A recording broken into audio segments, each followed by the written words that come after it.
এই সমাজে ঝগড়া অশান্তি যত করবেন তত মানুষের ব্রেনের উপর তত চাপ পড়বে। আপনার সংসার দিনের পর দিন অচল হয়ে যাবে, কাজে কর্মে মন বসবে না। কিন্তু যদি শান্তিভাবে সুষ্ঠুভাবে একটি জায়গায় বসে আলোচনাটা মিটিয়ে নেন তাহলে দেখবেন সব সমস্যার সমাধান হয়ে গেছে। প্রেম সে নিতাই গৌরে হরি বল, নিতাই গৌরে হরি বল, নিতাই গৌরে হরি বল। আমার গৌর হরির কথা বলতে গেলে রাত শেষ হয়ে যাবে, তবুও গৌর হরির কথা শেষ হবে না। ঠিক আছে, এবার একটু লীলার দিকে যাই। কি বাবা, একটু লীলার দিকে যাবো তো নাকি? একটু নিত্য নতুন লীলা হবে। আমি দেখলাম হ্যাম্বিলেতে আমার নামটা দিয়েছি শুভঙ্কর পাত্র, তত্ত্ব বিশারদ। ও বাবা, আমি তত্ত্বর জানি না। এরপর থেকে কেউ যদি আমাকে বায়না করেন, বুকিং করেন, ওই তত্ত্ব বিশারদ বলে কিছু দেওয়ার দরকার নেই, শুধুমাত্র শুভঙ্কর পাত্রই দেবে, আর ঠিকানা দেবেন হুগলি, কোনো অসুবিধা নেই। কারণ তত্ত্বের আমরা তটুকু জানি না, আর হয়ে গেলাম তত্ত্ব বিশারদ। এই সমাজে দেখবেন বড় বড় কীর্তনিয়াদের পেছনে লেখা থাকে না তত্ত্ব সম্রাট, তত্ত্ব সম্রাট। সম্রাট মানে কি বাবা? রাজা। এই সমাজে দেশের, একটা দেশের কটা রাজা থাকে? কটা রাজা থাকে বাবা? একটাই রাজা থাকে। তাহলে এতগুলো বড় বড় কীর্তনিয়া যদি সবাই সম্রাট হয় তাহলে ঝগড়া হবে না তো কি হবে? শান্তি আসবে? হরিনামটা কিসের জন্য দেওয়া? শান্তি আনার জন্য।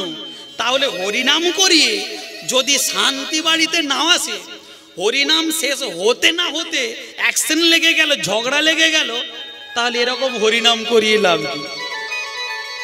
যত সম্রাট, যত রাজা হবে তত ঝগড়া। কথায় আছে রাজার পাপে রাজ্য নষ্ট, প্রজা কষ্ট পায়। জয় রাধে। এবার আমরা একটু লীলার দিকে যাই। আজকের যে লীলা করব, লীলার নাম হলো গোবর্ধন ডাকাত। মাগো, আমরা একটু নিত্য নতুন লীলা করে থাকি, কারণ আপনাদের কি এটা অষ্টকালীন আসর তো নাকি? অষ্টকালীন লীলা হয়তো। এবার বলুন কত বছরের আসরে এটা বাবা? অপরাধ মার্জনা করবেন, একটু বলে যাব তো। আসরে ওঠার আগেই বলেছে একদম ঝেড়ে দিয়ে যাবে বাবা। তাই ঝাড়ার মতো কিছু নেই, যতটুকু সত্য ততটুকু বলবো, তাই না? কারণ কথাতেই আছে, আমাদের এই বাস্তবে প্রবাদ বাক্য, যে মিথ্যা কথাই মিষ্টি বেশি আর সত্য কথাই তেতো বেশি। তাই তো? কত বছরের আসর এটা? প্রায় 50, আরো বেশি। এবার বলুন, এখানে এক বাবা বসে আছে, যে বাবা বায়না করে এনেছে, ওনার 50 বছর বয়স।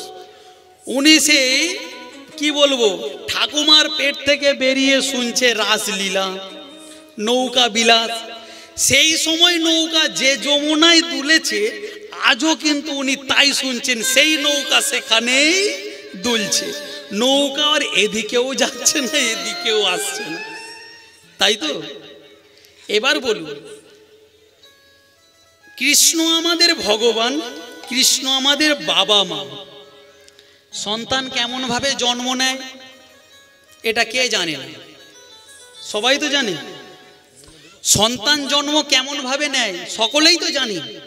সেটা কি আবার স্টেজে দাঁড়িয়ে বলতে হয় যে শোনো গো, সন্তান এইভাবে জন্ম নেয়, স্বামী স্ত্রীর মিলনের ফলে জন্ম নেয়? না, ওটা আমরা শুনবো না। আমরা বাবা মাকে ভগবান বলে মনে করি, কৃষ্ণকে ভগবান বলে মনে করি। কৃষ্ণ কি লীলা করে গেল সেটা আমার জানার দরকার নেই, ওটা জানবো না। কৃষ্ণকে কেমন ভাবে পাবো, কিভাবে ডাকলে কৃষ্ণের কৃপা পাবো, কিভাবে আমরা অমানুষ থেকে মানুষ হব, সেটা আমরা শুনব। অপরাধ মার্জনা করবেন। অনেকে রাসলীলা শোনেন যে রাত 12টার পর না হলে রাসলীলা হয় না। কেন? কারণ কৃষ্ণ গোপীদের বসন তুলে রাখছে, গোপীরা উলঙ্গ হয়ে স্নান করছে। কত বড় লজ্জার কথা। এই সমস্ত কথাগুলো কি ছেলে মেয়েদের সামনে বলা যায়? আরে কৃষ্ণ কি করেছে করুক না, আমার জানার দরকার নেই। আমরা জানি কৃষ্ণ আমাদের ভগবান, কৃষ্ণ আমাদের বাবা, কৃষ্ণ আমাদের মা। তাহলে সেই ভগবানকে কেমন ভাবে পূজা করব, কেমন ভাবে অর্চনা করব, কেমন ভাবে ডাকবো, কিভাবে ডাকলে তার কৃপা পাবো, কিভাবে ডাকলে তার ভক্তি পাবো, সেটা আমরা শুনব। সেটাই হলো অরিজিনাল কীর্তন। না হলে কৃষ্ণ কি চুরি করেছে, কি ডাকাতি করেছে, হ্যাঁ বউ ছেড়ে কাকে নিয়ে পালিয়েছে, কার বসন চুরি করেছে, এ সমস্ত তত্ত্ব আমরা শুনবো না। এগুলো তত্ত্ব নয়। এই সমস্ত কথা শোনা মানে সমাজে হিংসে বাড়ানো। কথাই বলে কৃষ্ণ করলে লীলা আর আমরা করলে বিলা। কৃষ্ণ যেটা করেছে ওটা করো না। তাহলে কৃষ্ণ যেটা করেছে যেহেতু আমরা করব না, সেটা আমরা শুনবো কেন? কৃষ্ণ যেটা করেছে সেটা কি হয়নি? আজকের সমাজে মেয়েরা ধর্ষণ হয়নি? হচ্ছে তো। তাহলে এই যে ধর্ষণ করা, এটা কে শিখিয়ে দিয়ে গেল? এই ধর্ষণ করাটা আমরা শিখেছি ওই ধর্মগ্রন্থ থেকে। কার কাছ থেকে? দেবরাজ ইন্দ্র কাকে ধর্ষণ করেছিল? গুরুপত্নী অহল্যাকে। সেটা আমরা শুনেছি। সেই শুনে আজকের এই সমাজে ধর্ষণ বেড়ে চলেছে। সেই সমস্ত কথা আমরা কেন শুনবো? তারপর একটা মেয়ে চলে গেলে পেছন থেকে দেখে বলে, ও মালটা কি আসছে দেখেছিস, কি বলে না? আবার অনেক মেয়ে বলে, এই তোর ঘরে মা বোন নেই, হ্যাঁ আমাকে টিক্স মারছিস। ছেলেটা কি বলে, মা বোন সব বাড়িতে আছে কিন্তু বউ নেই, তুমি বউ হবে। তাহলে বউ কজনকে করা যায়? একজনকে, দুজনকে তো করা যায় না। অনেকে বলে কি কৃষ্ণ 16,108টা বিয়ে করেছে, আমি কেন করতে পারবো না? জানলো কোথা থেকে? ধর্মগ্রন্থ থেকে। আমি করজোড় করে অনুরোধ করে বলে যাব, ধর্মগ্রন্থে যা লেখা আছে ও লেখা থাক। ওই লেখা আপনারা বাদ দিন, দরকার নেই। আমরা যা জেনেছি, আমাদের নেক্সট প্রজন্ম যারা আসছে তাদেরকে আমরা আর এই সমস্ত তত্ত্ব জানাবো না। শুধু হরিবাসরে কীর্তন হবে। কি কীর্তন? ভক্তলীলা। কেমন ভাবে ভক্ত ঠাকুরকে পেয়েছে, কত কষ্ট করেছে, কত কেঁদেছে, কত কষ্ট করলে ঠাকুরের কৃপা পাওয়া যায়, কত ডাকলে ভগবানের ভালোবাসা পাওয়া যায়, সেই সমস্ত কীর্তন লীলায় হরিবাসরে হোক। দেখবেন তাহলে এই সংসার, এই সমাজে এই ঝগড়া, অশান্তি, মারামারি, খুনোখুনি, হানাহানি আর থাকবে না। এটা বন্ধ কারা করতে পারে? আপনারাই পারেন। কারণ আমরা হলাম মানুষ। 84 লক্ষ প্রাণীর মধ্যে সর্বশ্রেষ্ঠ প্রাণী হলো মানুষ। শ্রেষ্ঠ এই মানব জন্ম আমাদের শ্রেষ্ঠ। এই জন্ম কোটি কোটি কাল তপস্যা করলেও পাওয়া যায় না। কিন্তু মা একটা কথা মনে রাখবেন, একটা কুকুরকে, একটা বিড়ালকে, একটা শৃগালকে দুদিন যদি না খাইয়ে রাখেন সে কিন্তু বলবে না খেতে দাও। কিন্তু আমরা মানুষ এত হিংস্র প্রাণী, এত হিংস্র জীব, যতই আমাদের খেতে দিক না কেন তবু আমাদের পেট ভরে না। আজকের আমি আপনাদের এই হরিবাসরে এলাম। 4-5টা বছর আগে আমি কীর্তন করতাম, তখন 15,000 16,000 টাকা নিতাম। এই 4-5 বছর কীর্তন করতে এলাম, কত নিচ্ছি? বাবাদেরকে 45 বলেছিলাম, অনেক কষ্ট করে 35-এ রাজি হয়েছে। তাহলে এবার বলুন হিংস্র কে হলো? আপনারা হলেন না আমি হলাম? কি বাবা, হিংস্র কে? আমি হলাম তো। কোথায় 15 নিয়েছি, আজকের 35। কেন নেব? পেট ভরে না। 2 বছর কাটলে আবার বলবো ওই 35 আর হবে না, এবার 60। কি তাই তো? তাহলে এই হিংস্র আমরা হব কেন? আমি আপনাদের বলবো না মা, কেন আপনারা কোথায় আবার ঝগড়া ঝামেলা করবেন, আমি আমাকেই বলছি। মাগো বাবা গো, আপনারা যতদিন না বুঝবেন ততদিন আমাদের মতন কীর্তনিয়ার আপনাদের হরিবাসরে আসবে আর আপনাদের অ্যাকাউন্ট খালি করে দিয়ে চলে যাবে। আপনারা দিনের পর দিন মাসের পর মাস দাঁড়িয়ে দাঁড়িয়ে গিয়ে ভিক্ষা করবেন, আমরা আসবো 4 ঘন্টা কীর্তন করে নিয়ে চলে যাব। শুধু টাকাটার মূল্য কিভাবে নেব? কায়দা। একই ভগবান, একই নিমাই, একই গৌর, একই কৃষ্ণ, তাই না? শুধু কায়দা করে বলাটা, যে যত কায়দা করে বলতে পারবে তার রেট তত। কায়দা করে ময়দা ঠাসা হবে কি তাই না? মাগো শুধু হাসলে হবে না, বুঝতে হবে। লীলার দিকে যায়, তার আগে যাওয়ার আগে সবাই মিলে প্রেম সে নিতাই গৌর হরি বল, হরি বল, হরি বল, নিতাই গৌর হরি বল, নিতাই গৌর হরি বল। তা একটা ভজন হয়ে যাক নাকি, তারপর লীলায় যাব। কি একটু নাচা গানা হবে তো নাকি? হবে? তাহলে সবাই মিলে দুটি বাহু তুলে প্রেম সে বলুন রাধা রানী কি। আস্তে, তুমি তো পয়সা নেবে বলে খুব বলতেছো, দাঁড়াও মায়েরা বলুক। বাবা সবাই শুধু পাক দিলে হবে না, একটু বলতে হবে। দুটি বাহু তুলুন সবাই মিলে, যদি হাত থাকে তুলবেন, যাদের নেই তোলার দরকার নেই।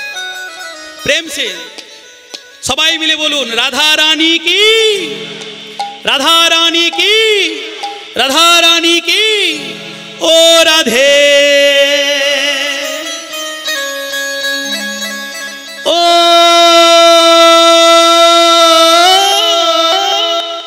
রাধে।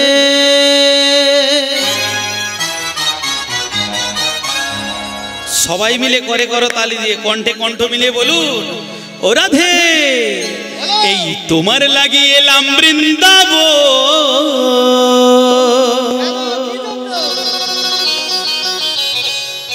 বলবো বাবা কি জন্য, কেন জানো? তোমার লাগি বৃন্দাবন এলাম, কারণ তোমার জীবনের কাহিনী জানতে নয়, তুমি স্বামী ছেড়ে দিয়ে কৃষ্ণের সঙ্গে লীলা করেছো সেটা জানার জন্য নয়, এসেছি শুধু তোমার কৃপা পাওয়ার জন্য। তাই দিয়ে দেব জীবন যৌবন। ও রাধে, ও রাধে, ও রাধে, ও রাধে, ও রাধে, ও রাধে, ও রাধে, ও রাধে, ও রাধে, ও রাধে, ও রাধে, ও রাধে। রাধে তোমার লাগি, তোমার লাগি, তোমার লাগি, তোমার তোমার লাগি এলাম বৃন্দাবন, দিয়ে দেব জীবন যৌবন। তোমার লাগি এলাম বৃন্দাবন, দিয়ে দেব জীবন যৌবন। রাধে তোমার লাগি এলাম বৃন্দাবন, দিয়ে দেব জীবন যৌবন। রাধে তোমার লাগি এলাম বৃন্দাবন, দিয়ে দেব জীবন যৌবন।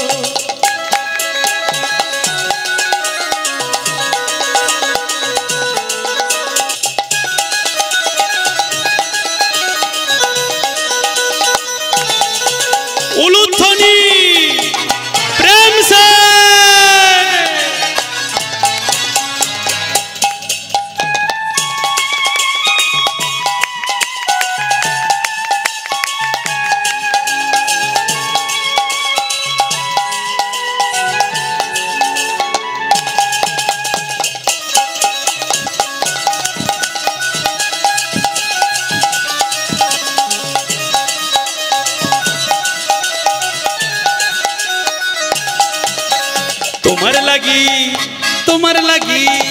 তোমার লাগি এলাম বৃন্দাবন, দিয়ে দেব জীবন যৌবন। তোমার লাগি এলাম বৃন্দাবন, দিয়ে দেব জীবন যৌবন।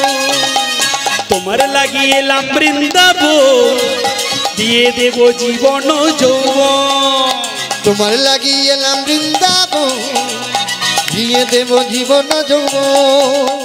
মন দেব প্রাণ দেব, মন দেব প্রাণ দেব, দিয়ে দেব জীবন যৌবন। রাধে মন দেব প্রাণ দেব, মন দেব প্রাণ দেব, রাধে দিয়ে দেব জীবন যৌবন। রাধে মন দেব প্রাণ দেব, মন দেব প্রাণ দেব, দিয়ে দেব জীবন যৌবন। মন দেব প্রাণ দেব, দিয়ে দেব জীবন যৌবন। রাধে তোমার লাগি, তোমার লাগি, তোমার লাগি, তোমার লাগি, তোমার লাগি এলাম বৃন্দাবন। বলো রাধা রানী কি, জয়। শ্যাম সুন্দর কি, খারাপ লাগছে কি? ও বাবা, ওখানে মা, এখনো সন্ধে তো হয়নি মা, এত হাই কিসে? চাদর খুলুন, দুটি বাহু তুলুন, প্রেম সে সবাই মিলে বলুন তাই গৌর হরি হরি বল।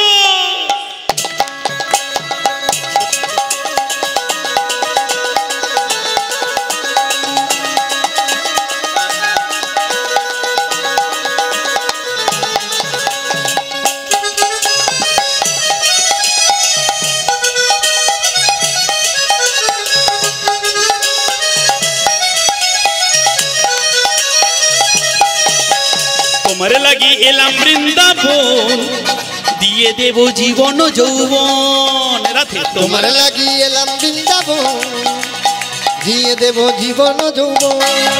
ওই বৃন্দাবনে যাব আমি, বৃন্দাবনে যাব আমি, তোমায় ভালোবেসে, তোমায় ভালোবেসে। বৃন্দাবনে যাব আমি, বৃন্দাবনে যাব আমি, তোমায় ভালোবেসে রাধে তোমায় ভালোবেসে। ওই বৃন্দাবনে যাব আমি, বৃন্দাবনে যাব আমি, তোমায় ভালোবেসে, তোমায় ভালোবেসে। বৃন্দাবনে যাব আমি, ওই বৃন্দাবনে যাব আমি, তোমায় ভালোবেসে রাধে তোমায় ভালোবেসে। তোমার লাগি এলাম বৃন্দাবন, দিয়ে দেব জীবন যৌবন। তোমার লাগি এলাম বৃন্দাবন, দিয়ে দেব জীবন যৌবন। এই তোমার লাগি এলাম বৃন্দাবন, দিয়ে দেব জীবন যৌবন। তোমার লাগি এলাম শ্রী গুরু নিতাই গৌর প্রেমানন্দ নিতাই গৌর হরি বল। তোমার লাগি এলাম বৃন্দাবন, দিয়ে দেব জীবন যৌবন।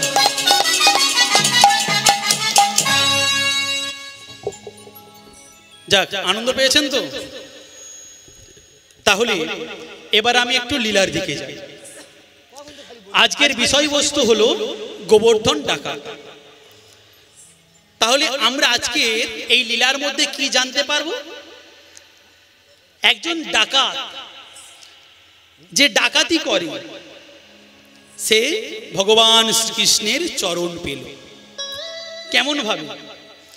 আমাদের এই সমাজে কথিত আছে যে তুলসীর মালা না পরলে নাকি ঠাকুর ঘরে যাওয়া যায় না, তিলক সেবা না নিলে নাকি ঠাকুর ঘরে ঢোকা যায় না, জপের মালা না নিলে নাকি ঠাকুরকে ছোঁয়া যায় না, আবার দীক্ষা না নিলে নাকি ব্রাহ্মণ বৈষ্ণব বাবাজিদের ছোঁয়া যায় না। এই যে এতগুলো নিয়ম, কোনোদিনও শুনেছেন আপনারা যে ভগবান বলেছে? যে ভগবান বলে দিয়ে গেছে ওরে তোরা এই সমস্ত নিয়মগুলো কর, ভগবান বলেছে? ভগবান বলেনি, তাহলে কে বলেছে? এই সমাজের কিছু দুষ্টু মানুষ, তাই না? তাহলে আপনারা যদি জানেন এই দুষ্টু মানুষগুলোই কথা বলেছে, তাহলে আপনারা তাদের কথা শুনছেন কেন? আপনারা তো বলতে পারেন যে আচ্ছা এই যে তিলক সেবা নেবো না, মালা নেবো না, ঝোলা নেবো না, ঠাকুর ঘরে কেন যাওয়া যাবে না? ওরা কি বলবে? ঠাকুর বলেছে। আপনি জিজ্ঞাসা করবেন ও ঠাকুর কখন বলে গেছে? আপনার কানে কানে বলে গেছে? তখন কি বলবে? না না, গ্রন্থে লেখা আছে। কি তাই তো? এবার বলুন, গ্রন্থটা কে লিখেছে? ঠাকুর লিখেছে? আপনাদের মতন কিছু ধান্দাবাজ মানুষ গ্রন্থটা লিখেছে। লিখে সেই লেখাটা চাপিয়ে দিল কার ঘাড়ে? ঠাকুরের ঘাড়ে। আজকের গোবর্ধন ডাকাত সে মালা নেয়নি, তিলক নেয়নি, ঝোলা নেয়নি, দীক্ষা নেয়নি, কিছু নেয়নি, তাও সে ভগবানের চরণ পেল। এই গোবর্ধন ডাকাতের পূর্বপুরুষ থেকে কথিত আছে ঠাকুর পূজা করা যাবে না, ঠাকুর ঘরে যাওয়া যাবে না, যেখানে ভাগবত পাঠ হবে ভাগবত পাঠ শোনা যাবে না, হরিনাম কীর্তন শোনা যাবে না, শুধু কি করতে হবে? ডাকাতি করে সংসার চালাতে হবে। এই নিয়ম গোবর্ধন ডাকাতের পূর্বপুরুষ থেকেই একই নিয়ম করে আসছে। একদিন হঠাৎ গোবর্ধন ডাকাত আর তার বাবা ডাকাতি করতে গেছে। এই গোবর্ধন ডাকাতের কিন্তু ছোট্টবেলায় মা মারা গিয়েছিল। গোবর্ধন ডাকাতের যখন জন্ম হয়েছে, জন্ম দেওয়ার পরেই তার মা মারা যায়। তার বাবা কত যত্ন সহকারে ছেলেটিকে মানুষ করে এবং সেই ছোট্টবেলা থেকে তাদের কর্মে লিপ্ত করে, ডাকাতি করা শেখায়। আজকের বাবার সঙ্গে ডাকাতি করতে গেছে।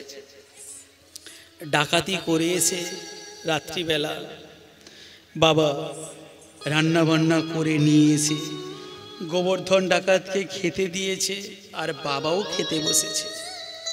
হঠাৎ বুকের মধ্যে হাতটা চেপে ধরল। বাবা, বাবারে, আমার বুকটা কেমন যন্ত্রণা করছে বাবা, আমার খুব কষ্ট হচ্ছে বাবা। বাবা এই নাও তুমি জল খাও বাবা, একটু জল খাও।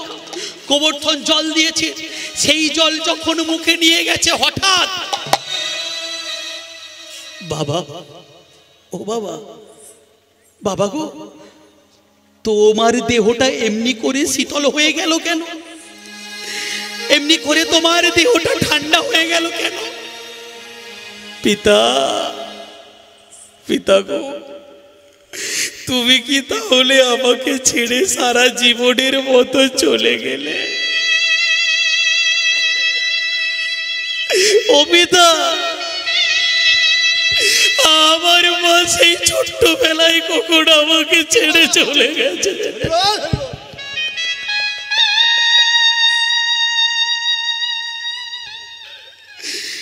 আমি জেনে এসেছি এতদিন কাল যে তুমি আমার বাবা, তুমি আমার মা, তুমি আমার সব, তুমি আমার সবে গেছ।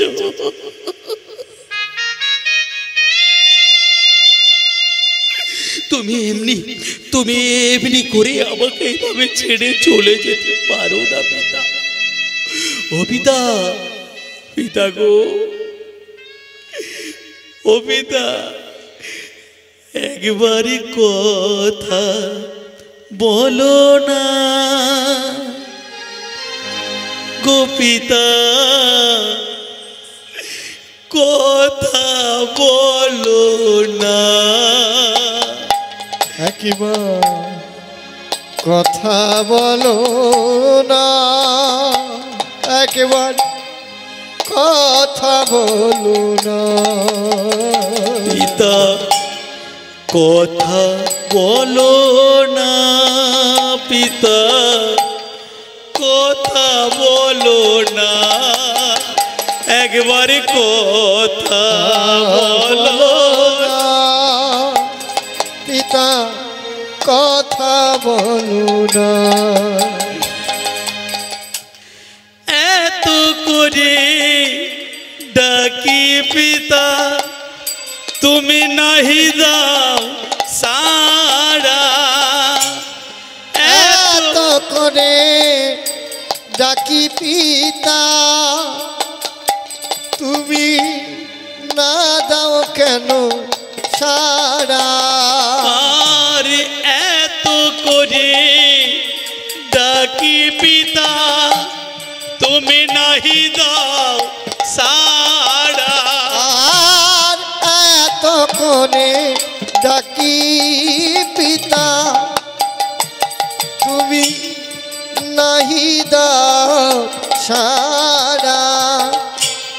কথা বলো না গো পিতা, কথা বলো না, একবার কথা বলো না গো পিতা, কথা বলো না, একবার কথা বলো না গো পিতা, কথা বলো না। ও পিতা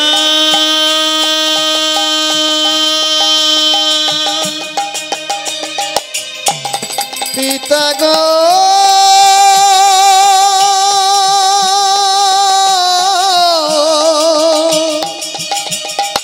ও গো পিতা, কথা বলো না। পিতা, পিতা গো, তুমি একটিবার আমার ডাকে সাড়া দাও না, একটিবার আমার ডাকে সাড়া দাও। আমি এখন একা কি করবো পিতা? আমি তো রান্না বান্না কিছুই জানি না, তুমি সব কিছু করো। তা তুমি যদি আমাকে এভাবে ছেড়ে চলে যাও, আমি এখন একা কি করব? পাড়া প্রতিবেশী এসে বলছে, এই গোবর্ধন চল, তোর বাবার দেহটা নিয়ে গিয়ে সৎকার করে আসি। না, আমি আমার পিতার দেহ সৎকার করতে দেব না। কেন? কেন দিবি না? তাহলে তুই তুই তোর এই পিতার দেহটা নিয়ে কি করবি? আমি আমার এই পিতার দেহটা নিয়ে আমাদের এই বাড়ির উঠানে সমাধি দেব। হ্যাঁ রে গোবর্ধন, তুই কি পাগল হয়ে গেছিস? তুই কি উন্মাদ হয়ে গেছিস? আমাদের হিন্দু ধর্মের, হিন্দু শাস্ত্রের নিয়ম আছে, কোনো মানুষ মারা গেলে শ্মশানে নিয়ে গিয়ে তার দেহটা পুড়িয়ে সৎকার করতে হয়। এ তুই কি বলছিস? তুই কি মুসলিম ধর্ম পালন করছিস? বাহ ব্রাহ্মণ, বাহ, আপনারা দারুণ কথা শোনালেন। আজকের আমি আমার পিতার দেহটা সমাধি দেব বলে আপনি বলতে পারলেন যে আমি মুসলিম ধর্ম পালন করছি, আমি মুসলমান হয়ে গেছি। কেন? তারা কবর দেয় বলে? আচ্ছা ব্রাহ্মণ, আপনারা বলুন তো, আমাদের এই হিন্দু ধর্মের এই সমাজে কোন বৈষ্ণব ধর্মের মানুষ যদি মারা যায়, সেই বৈষ্ণবের দেহটা কি করে? পুড়িয়ে দেন না সমাধি দেন? বাবা আপনারা বিচার করে বলুন, কি করে? সমাধি দেয় তো? তাহলে আপনি কেমন ব্রাহ্মণ? আপনি কেমন করে বললেন যে আমি মুসলিম ধর্ম পালন করছি? ব্রাহ্মণ, এটা আমার বাবা, এটা আমার পিতা, আমার বাবার দেহ